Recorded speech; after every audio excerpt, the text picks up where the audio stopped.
Welcome to the Genius Factory. Enjoy the video. You begin by securing the mount and tripod. Make sure the tripod legs are locked and level. Next, remove lens and eyepiece caps and inspect for loose screws, obvious damage, or heavy dust that will block sight. Once done, power on any electronic mount or focuser and listen for abnormal sounds. You need basic tools at hand: small screwdrivers, blower, microfiber cloth, and Allen keys. This lets you start repairs without stopping for missing gear. You now focus on aligning and cleaning. Collimate the optics methodically, using a laser or Cheshire, and make only small adjustments so you can trace error changes. While collating, inspect focuser gears and motor couplings for backlash. Replace worn worm gears if present. For cleaning, blow away loose debris, then treat stubborn marks with distilled water and microfiber.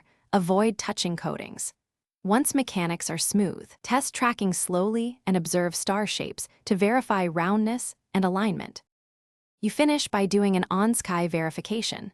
Center a bright star, then slightly defocus to inspect concentric rings. This reveals residual miscollimation. Make final polar alignment and rebalance the tube with counterweights to reduce motor load. Do a tracking run for 10-20 minutes and note drift or vibrations. If problems remain, document exact symptoms: sound, wobble, drift rate, and try simple fixes first, like tightening loose mount bolts.